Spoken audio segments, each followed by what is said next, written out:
nombre de Jesús. Amén. Bueno, no sé si entendió lo que acabamos de leer, pero es otro de los episodios que parecen incompatibles con la personalidad de Jesús.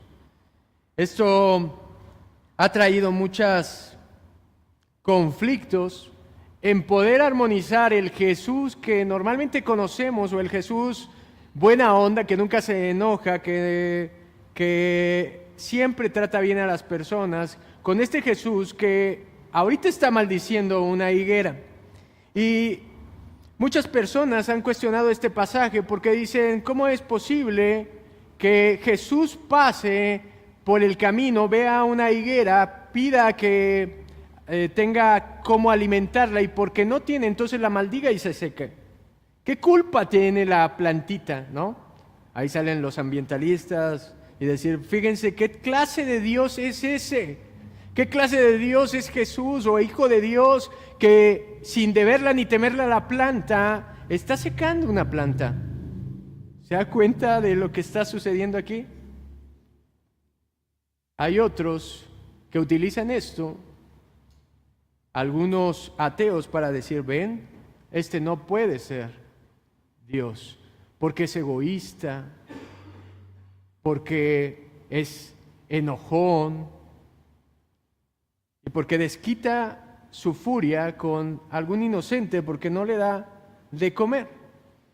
Pero para nosotros que hemos leído toda la vida de Jesús, para nosotros no deberíamos de descalificarnos, al contrario, este tipo de comportamiento nos haría preguntarnos por qué Jesús lo hizo.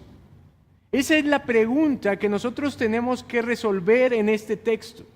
Cuando usted lea su Biblia, es muy recomendable que usted haga una serie de preguntas de lo que usted está viendo ahí, la trate de responder con la palabra, y la pregunta que nos brota a todos es ¿por qué? ¿Por qué Jesús maldijo una higuera por no tener fruto?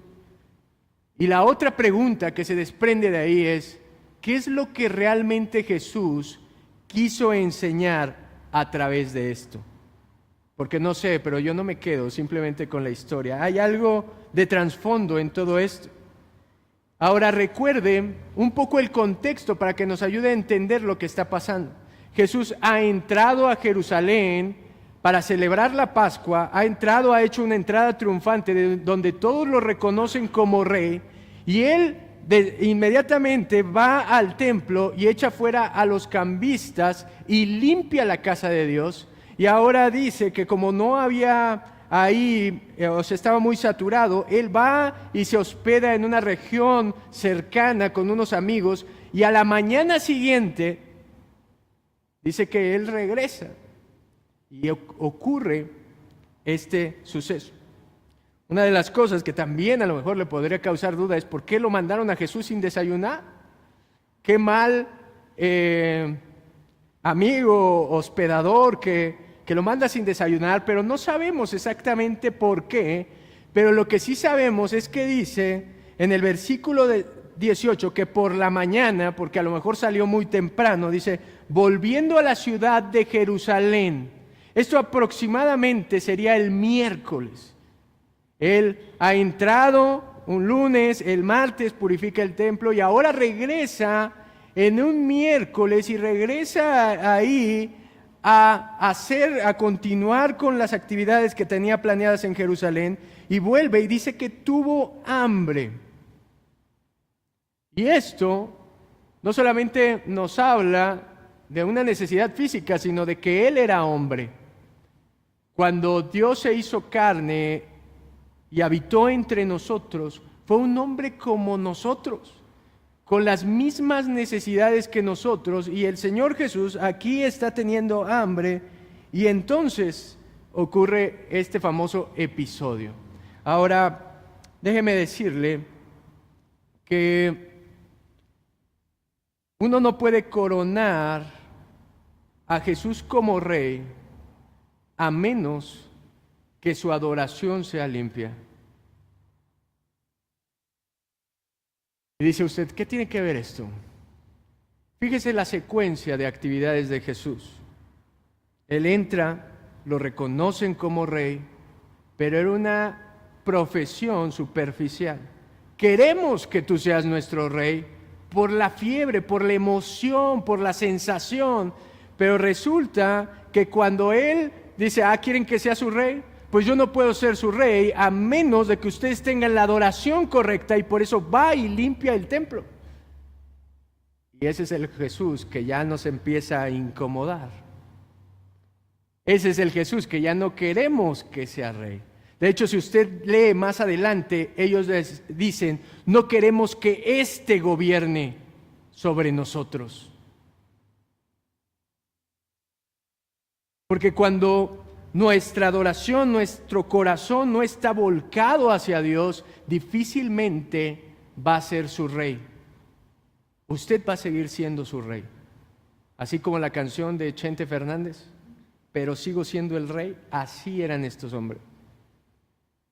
Así eran ellos. Y aquí, en esta parte, el templo era una denuncia de la adoración falsa del pueblo de Israel. Cuando Él limpia el pueblo, está denunciando que su adoración era falsa, era superficial. Y aquí en la higuera, cuando maldice esta higuera, está denunciando por completo a toda la nación de Israel. Usted dice, ¿y cómo sucede eso? Ahora mire, dice la historia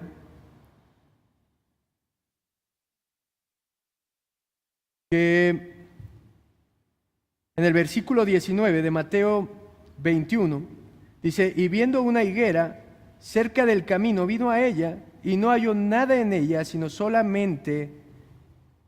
hojas solamente, y le dijo, nunca jamás nazca de ti fruto, y luego se secó la higuera. Por el Evangelio de Marcos, nosotros sabemos que este episodio ocurrió en 2 días. Mateo lo resume como una sola narrativa, pero sabemos que esto ocurre un día y los discípulos se dan cuenta de que la higuera se había secado el siguiente día. Es decir, un día se secó por completo, pero la evidencia ellos ni siquiera se habían dado cuenta, pero al siguiente día los discípulos volvieron, se acordaron del episodio, de lo que había pasado, y vieron que ese árbol se había secado, que se había cumplido lo que Jesús había dicho. Ahora, es muy relevante porque no sé si usted sepa algo de las higueras. ¿Cuánto les gustan los higos aquí? Son un fruto muy rico.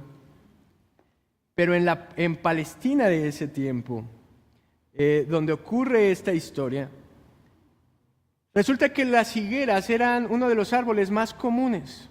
Se daban muy fácil en ese territorio y eran muy prósperos. Tenían mucho fruto. De hecho, se le conocía como el fruto de los pobres, porque era tan abundante que no solamente el dueño podía disfrutar de los higos, sino también cualquiera que iba pasando por ahí podía recolectar de los higos. Hoy están bien caros, pero en ese tiempo no.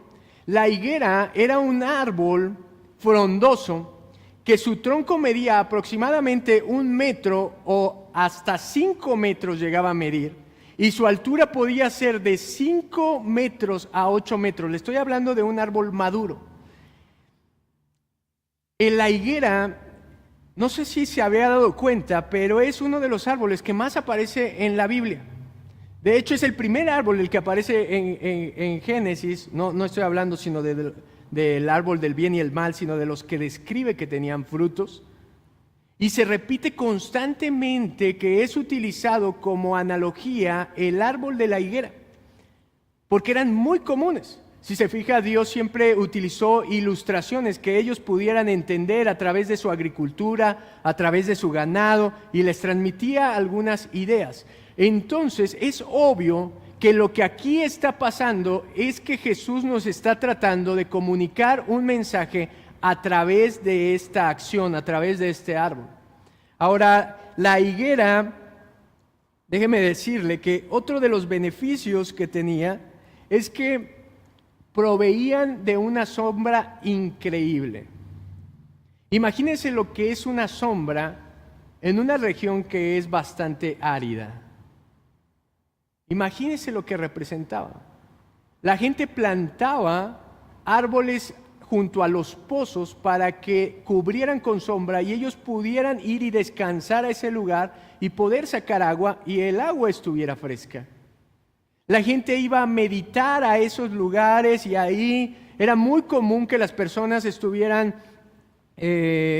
meditando en la palabra de Dios, orando. Entonces, siempre la higuera fue un sinónimo de bendición para el pueblo de Israel, un símbolo de prosperidad. De hecho, abundaban tanto los árboles que cobraban impuestos por tener higueras. Empezaron a cobrar impuestos. Como había tantos árboles y eran tan bondadosos, empezaron a cobrar impuestos por cada higuera que las personas tuvieran. Por eso algunos preferían cortarlas. Pero déjeme darle el dato curioso que nos va a ayudar a comprender esta historia. Las higueras daban 2 veces al año su fruto. Daban 2 veces al año su fruto. Usted podía cosechar de las bondades de la higuera. La primera cosecha que la higuera daba era en el verano. Y usted sabe cuándo es el verano, ¿no? ¿Cuándo empieza el verano? Más o menos. Digo, usted sabe porque yo no. Pero es ese periodo entre junio y julio donde estos árboles empezaban a dar sus primeros frutos. Lo curioso es que Jesús viene en esta historia. ¿Sabe cuándo se celebraba la Pascua? En las mismas fechas que nosotros celebramos la Semana Santa. Es decir, ¿en qué mes? Ellos lo celebraban en el mes de abril. Y este es el mes donde Jesús está entrando, está caminando en Jerusalén y está yendo a buscar fruto en una higuera. Y Marcos nos apunta el dato, dice, y no era tiempo de higos. Nos hace la aclaración, no era tiempo de higos. Ahora entonces la pregunta se vuelve más complicada porque es, ¿por qué Jesús maldice una higuera que no tiene fruto cuando no debería de tener fruto? ¿Lo ve que la palabra de Dios es bastante interesante? ¿Por qué Jesús hace esto? Ahora, déjeme darle otros detalles. Resulta que cuando la higuera empezaba a florecer, a ser productiva, lo primero que daba eran una especie de fruto o prefruto llamado brevas, y después venían las flores. Las brevas, ellos las utilizaban, aunque tenían un sabor medio amargo, ellos lo consumían, y hasta después de que ellos daban las flores, antes de las flores venía el fruto y luego las flores. Entonces, si usted va al versículo 19 del capítulo 21 de Mateo, dice, y viendo la higuera vino a ella y no halló nada, sino ¿qué? Sino hojas. Cuando Jesús se acerca a este árbol, lo único que él puede ver son las hojas. Y la pregunta es, ¿y el fruto? ¿Sabe por qué Jesús se acerca? Para tomar de un árbol que tiene hojas, porque las hojas eran la evidencia de que lo antecedía ¿qué? Un fruto. De que lo antecedía un fruto. Y eso es bastante importante para que podamos entender lo que está ocurriendo. Un árbol que no daba brevas significaba que ese árbol no iba a dar fruto durante todo el año. ¿Sí me puedo explicar? Un árbol que no tenía brevas, que no tenía el prefruto, significaba que durante todo el año no iba a dar ni nunca más iba a dar. ¿Sabe por qué? Porque eso era símbolo de que ese árbol estaba contaminado o ese árbol estaba podrido por dentro y por eso no podía dar el fruto. Entonces esto empieza a cobrar un significado. El árbol al que se acerca Jesús era un árbol frondoso en fachada, pero estéril por dentro. Aparentemente todo estaba bien en ese árbol, pero por dentro ese árbol estaba podrido, porque era incapaz de dar fruto. Como diría alguien de aquí, puro pájaro nalgón, ¿no? Puro pájaro nalgón, pura apariencia aparentaba este árbol grandeza, aparentaba productividad, aparentaba que todo estaba bien, pero cuando Jesús se acerca, hace evidente que todo estaba mal por dentro de este árbol. No sé si me está entendiendo a dónde va este mensaje. Esto es una denuncia en contra de la nación de Israel, es una ilustración de lo que la nación de Israel era.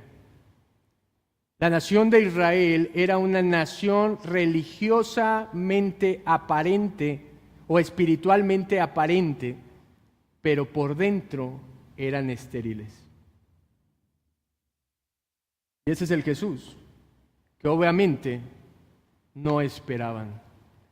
Si ellos esperaban a alguien que los viniera a libertar, alguien que viniera a acabar con los romanos, no esperaban a un tipo que viniera a exhibir su realidad espiritual. ¿Sabe por qué pocos se convierten al cristianismo verdaderamente? Porque esto es lo que sucede cuando vienes a Jesús. Cuando vienes a Jesús, desnuda completamente tu situación espiritual. Mire, este mensaje no es para inconversos. Este mensaje no es para ateos o aquellos que rechazan la palabra de Dios. No es para la gente que peca deliberadamente. Este mensaje es para usted y para mí, para todos aquellos que nos decimos cristianos. Y aquí es donde se pone duro el mensaje. Este mensaje es una advertencia de no andar jugando al cristianismo. Todos queremos el Jesús buena onda, nadie quiere el Jesús que confronta. Todos queremos el Dios que es proveedor, nadie quiere el Dios que es santo, que es justo. Pero mire, ese es nuestro Dios, ese es nuestro Señor. Y nuestro Señor no se deja guiar por la apariencia, sino por lo que hay en el interior. Y mire, Mateo 7, 16, Jesús da un mensaje y dice, por sus frutos los conoceréis. Creo que este es uno de los capítulos más duros y más confrontantes del mensaje de Jesús, porque Él dice que no todo el que lo llama Señor, Señor, entrará en el reino de los cielos. Y dice que vendrán muchos y dirán, en tu nombre hicimos milagros, en tu nombre echamos fuera demonios, en tu nombre. Y Él les va a decir, no los conozco. Apártense de mí, hacedores de maldad. ¿Sabe por qué decían Señor, Señor? ¿Sabe por qué Él les dice no los conocí, apártense de mí? Porque eran fachada de creyentes, pero por dentro eran hacedores de maldad. Profesaban ser cristianos, hay muchos que profesan ser cristianos de dientes para afuera, muchos que dicen soy cristiano porque una vez me obligaron a hacer una oración, pero viven negando todos los días a Cristo como su Señor con sus acciones. Mi amado, este es el mensaje incómodo de Jesús para su nación. Jesús también contó una parábola en Lucas 13 y dijo, que el reino de los cielos era comparado con un señor que tenía una viña y había un labrador y llegó ahí a la viña y vio ahí una planta que no había dado fruto. ¿Se fijan? Siempre relaciona la salvación con el fruto. Y dice que ahí llega a esa higuera y el Señor le dice, córtala, porque no ha dado fruto. Y el labrador dice, déjala que yo la cuide, dame chance, dame tiempo. Deja que yo la cabe, que la vuelva a abonar, que la riegue, que la cuide. Y si no da fruto, entonces ahora sí la cortarás. ¿Sabe qué significa que Jesús viniera a esta higuera, no viera fruto y entonces la maldiga para que esa planta se seque? ¿Sí entiende el mensaje que nos está tratando de comunicar desde el principio Dios? Que Él es un Dios misericordioso y paciente. Él había venido, había estado ahí, el mismo Dios, caminando en las calles de Israel, en este momento caminando en Jerusalén, dando oportunidad y predicando un mensaje de arrepentimiento. ¿Y sabe qué hizo la nación de Israel? Prefirieron más las tinieblas que la luz. Le dieron la espalda a su Mesías. Y entonces Él dice, son una nación infructuosa. He tenido paciencia con ustedes y ahora he venido y no he vuelto a encontrar fruto. Entonces, ahora se secará. Ese es el mensaje que está tratando de comunicar Jesús en estos versículos. Mire cómo Él maldice la higuera diciendo, nunca jamás nazca de ti fruto. Y luego la higuera se secó. Esto es una condenación. Esto no es evidentemente lo que esperábamos, pero es lo que es una condenación. Y mire, las hojas representaban en la higuera la religiosidad externa de Israel. Las hojas representaban su religiosidad. Ellos decían, nosotros estamos bien, ¿por qué? Porque tenemos el templo, venimos cada año, presentamos la ofrenda. Todo está bien, pero era solamente las hojas, era solamente la apariencia externa. Pero su fruto, ¿sabe qué denotaba? Su esterilidad espiritual. La falta de fruto en esa higuera es símbolo de que Israel estaba estéril espiritualmente. Por fuera buscaban a Dios, pero por dentro hacían su voluntad. Es impresionante. No había un llamado al arrepentimiento, ni obedecían a la palabra de Dios, y su adoración estaba totalmente contaminada. Acompáñeme a ver a Oseas, al profeta Oseas, a leer el libro de Oseas.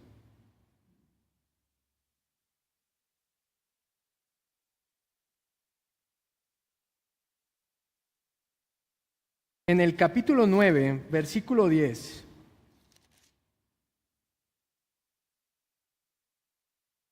Y fíjese el mismo patrón. Dice, como uvas en el desierto allá en Israel, como la fruta temprana de la higuera en su principio vi a sus padres, ellos acudieron a Baal Peor, se apartaron para vergüenza y se hicieron abominables como aquello que amaron. La gloria de Efraín volará cual ave, de modo que no habrá nacidos, ni embarazos, ni concepciones. Y si llegaren a grandes sus hijos, los quitaré de entre los hombres, porque hay de ellos también, cuando de ellos me aparte. ¿Sabe? Los está comparando con árboles, ¿se da cuenta? Y les dice que poco a poco se están desviando y dice, va a llegar un día donde voy a producir o voy a traer esterilidad. No habrá hijos, no habrá embarazos, no habrá nada. ¿Por qué? Porque ellos no dieron el fruto que tenían que dar. No sé si usted entiende esto que le decía, por sus frutos los conoceréis. ¿Cómo sabe cómo es el árbol? Por el fruto que da. ¿Cómo sabe que es un limonero? ¿Cómo sabe que es un naranjo? No sé si había entendido esto, yo apenas lo entendí. ¿Cómo sabe que es una vid? ¿Cómo sabe que es una higuera? Por el fruto que da, nosotros conocemos el árbol. Y dice también Jesús que no puede un árbol bueno dar ¿qué? Mal fruto, ni un mal árbol dar buen fruto.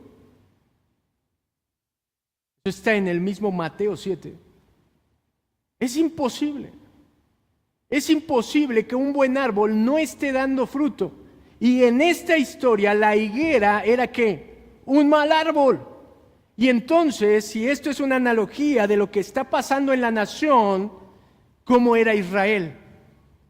Un mal árbol que estaba estéril porque no podía dar fruto, porque por dentro estaba mal, por dentro estaban podridos, por dentro fueron por todas sus pasiones, por todos sus deleites.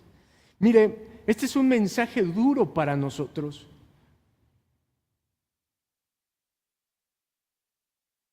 Porque yo no sé si usted ha hecho un análisis de su profesión de fe. La Biblia nos manda a escudriñar nuestra confesión de fe, nuestra creencia, a través de la palabra. Y no vaya a ser que usted sea un cristiano de fachada nada más.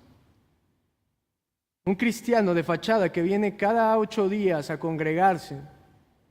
Un cristiano de 3 horas a la semana, no, 2 horas en lo que platicamos y todo, que solamente aquí es cristiano, pero fuera de aquí, toda la semana vive como si usted no lo fuera. Y usted habla cosas de la Biblia, usted canta canciones de la Biblia, usted hasta trae ofrenda, pero no vaya a ser que por dentro usted esté seco espiritualmente. Estas personas estaban tan cerca aparentemente del templo y tan lejos de Dios. Mire, la esterilidad por dentro siempre se trata de disfrazar con las cosas superficiales. Cuando algo está mal por dentro, siempre lo va a tratar de tapar con las cosas superficiales. Déjeme explicarle. ¿Ha conocido a alguien que tiene un dolor grande en su corazón?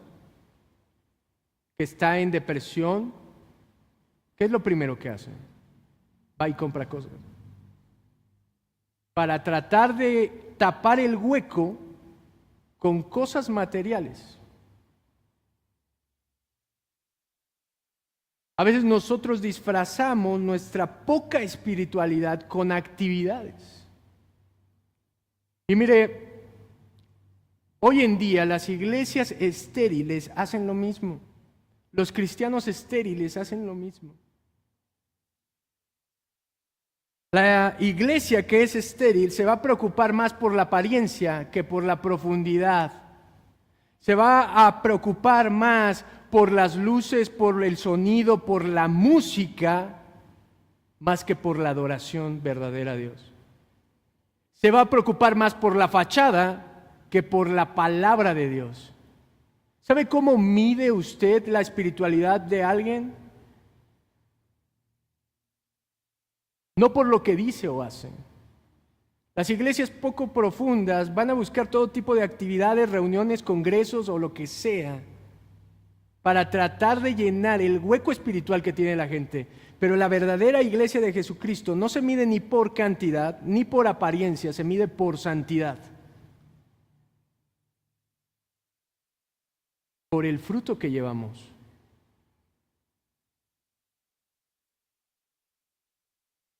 La pregunta relevante no es cuántos somos en la iglesia, sino cuántos estamos siendo transformados por la palabra de Dios.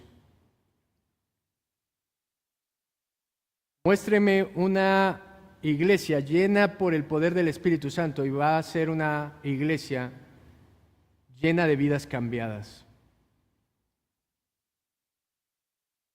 Muéstreme una iglesia vacía del Espíritu Santo y va a ser una iglesia que esté lleno de superficialidad.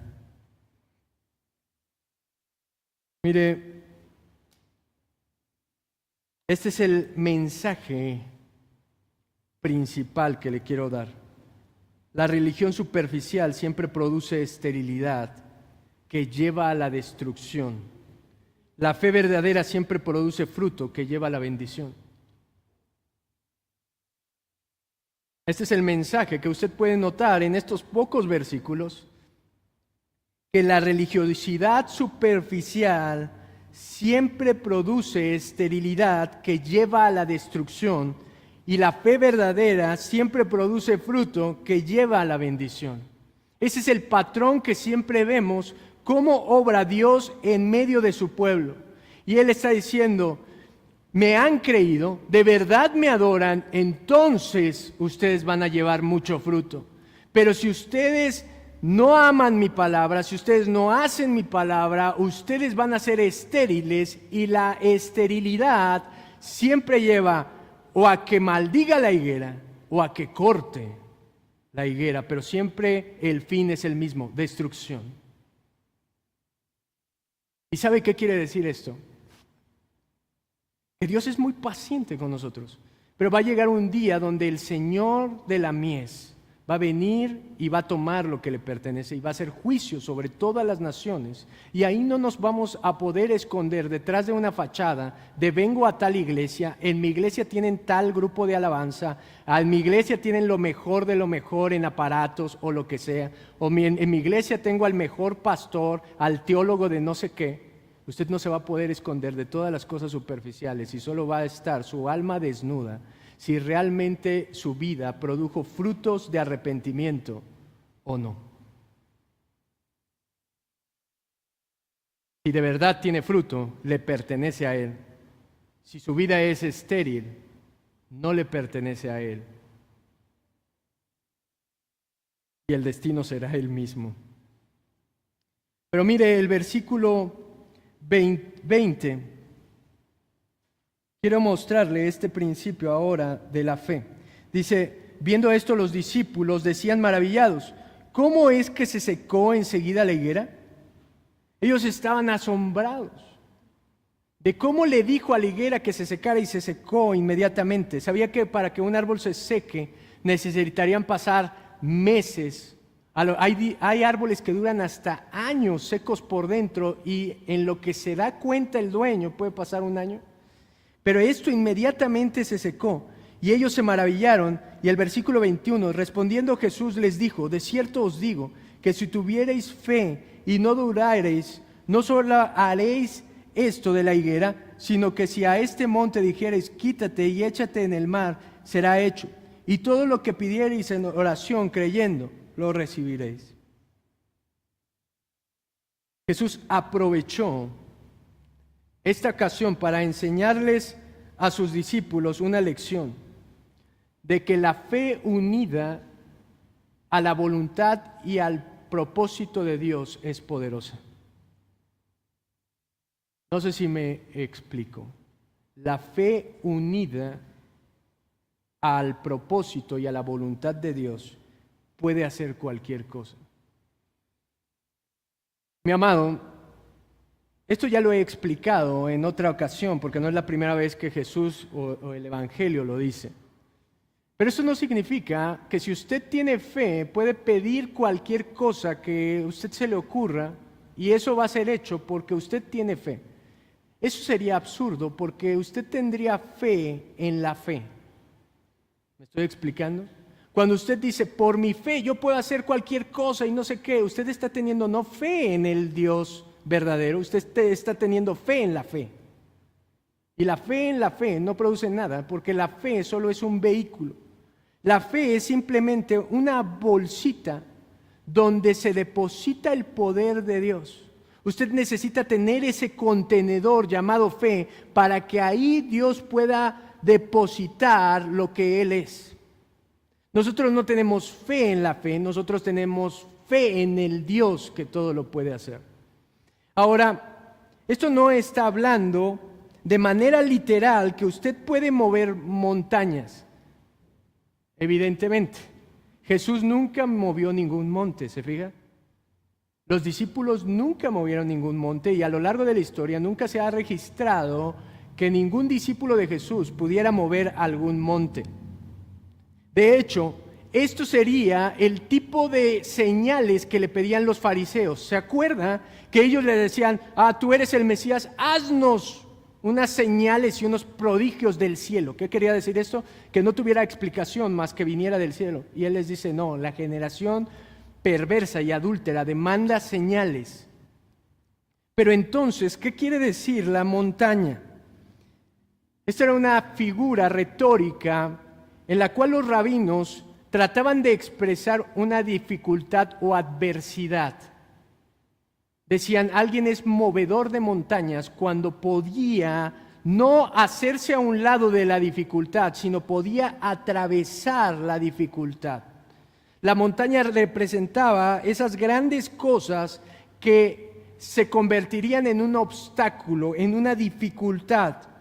Y mire, él está utilizando esta figura para hablarnos de que si nosotros tenemos esa clase de fe correcta,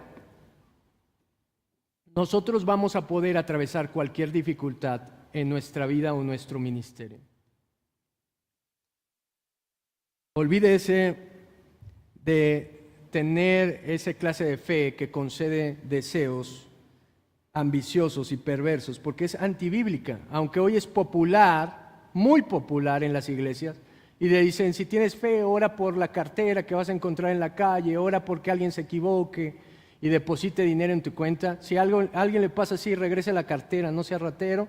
Si le deposita una cuenta y le da, regrese el dinero también, porque eso va contra la ley de Dios, y Dios nunca, escuchen, nunca se contradice.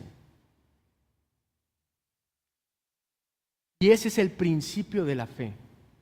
La fe, si usted se sabe la definición de Hebreos, es la certeza de lo que se espera, la convicción de lo que no se ve. ¿Y qué es aquello que se espera? ¿Qué es aquello que no se ve?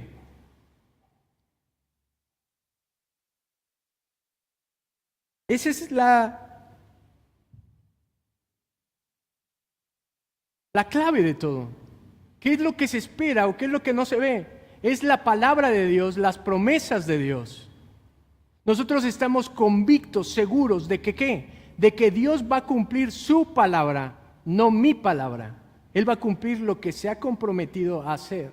Entonces, cuando yo alineo mi fe a lo que Dios dice, al propósito y a la voluntad de Dios, entonces yo voy a ver el poder de Dios obrando en mi vida. No sé si me estoy explicando en el día de hoy, pero escuchen, esto tiene relación con todo.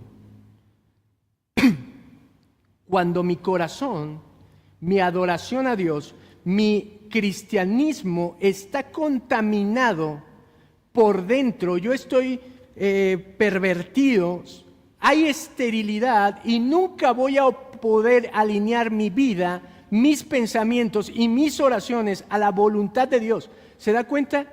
Esa es la esterilidad religiosa de la que le estoy hablando, la cual solo produce destrucción. Pero cuando mi corazón está bien por dentro y yo busco con toda mi alma y con todo mi corazón a Dios de manera genuina y estoy sometido a Él, a su voluntad, en obediencia y humildad, entonces mi fe tiene la capacidad de poder alinearse con la voluntad y hacer que las cosas sucedan. Amado, no estamos hablando de otra fe más que la fe en el Dios verdadero, vivo y verdadero. No en una fe en los sueños, aspiraciones o ideas de cómo cree que tiene que ser las cosas. Muchas veces queremos orar así. Queremos pedir las cosas como nosotros creemos que deberían de ser, pero eso no es fe. La fe es confiar en Dios, en lo que Dios ha revelado y esperar que Él cumpla lo que ha prometido. Y amado, no sé si usted se ha dado cuenta, pero nosotros, los creyentes, no estamos obligados a comprender los caminos inescrutables de Dios. Estamos llamados a obedecerlos.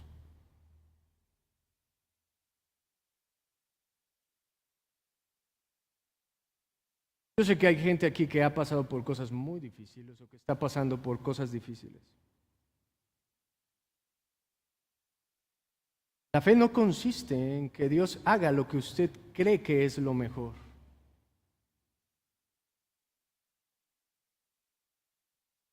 Ni siquiera la fe se trata de que usted entienda qué es lo que está sucediendo, por qué Dios lo está haciendo. La fe se trata de que a pesar de la dificultad o la adversidad que usted esté atravesando, usted le siga creyendo a Dios y siga caminando en obediencia a través de su palabra. Porque ese es el camino que lleva mucho fruto. Ese es el camino que habla del fruto que trae bendición. Mi hermano, yo no sé cuánto tiempo tiene asistiendo a una iglesia.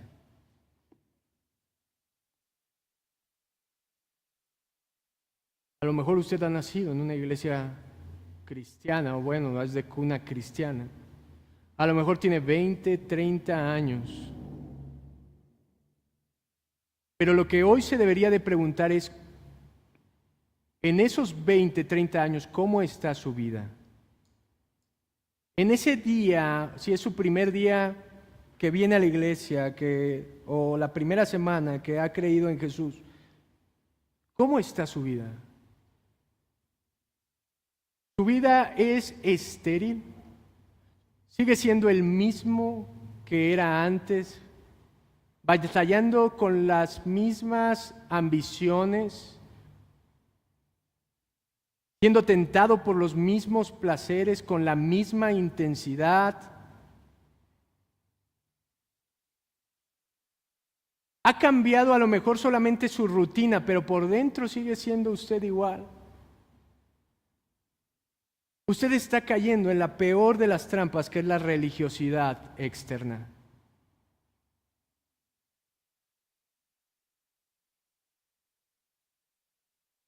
Porque el verdadero cristianismo lleva fruto. Habrá gente que dé más fruto pronto, habrá gente que sea más lenta para el fruto, habrá gente que dé fruto pequeño, fruto grande, pero todo el cristiano en su vida está dando frutos. Todo el tiempo. Termino con esta historia que, déjeme ver si la recuerdo muy bien.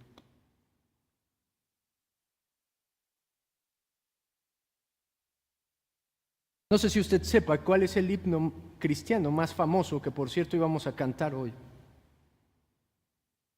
El himno más famoso de toda la historia de la iglesia cristiana se llama Sublime Gracia. Esa canción fue compuesta por un marinero, pero no cualquier marinero. Este hombre creció con sus padres en la iglesia y a temprana edad se apartó de la fe y no apostató, sino él dijo: yo nunca voy a creer en ese Dios, ni en la iglesia, ni nada. Y hizo su camino fuera de su casa y fuera de la iglesia, de modo que empezó a trabajar en los trabajos más pesados, incluidos, llegó a ser un marinero. Y ni siquiera un marinero, ayudante de marinero. Y en medio de esa actividad sufrió muchos percances y varias veces su vida estuvo en riesgo. Afrontó tormentas y todo. Y un día estuvo a punto de perder la vida y en medio de eso entregó su vida a Cristo. Se dio cuenta de lo frágil que era su vida y de la soberbia que había en su corazón. Y entonces este hombre vino en arrepentimiento a buscar a Dios después de muchos años, después de darse contra la pared por su necedad y su orgullo, y al final compuso esta hermosa canción llamada Sublime Gracia.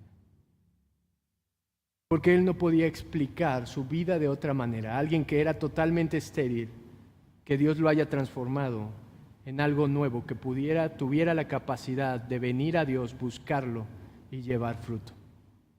Mi hermano, Mi anhelo es que usted no tome a la ligera el cristianismo como una religión que usted lleva y dice, yo soy cristiano, yo soy de tal o voy a tal iglesia. Lo que yo lo exhorto es que usted entregue su vida de verdad a Cristo y que el fruto de su vida sea la evidencia de la fe que usted dice profesar. Amén. ¿Por qué no cierra sus ojos y inclina su rostro?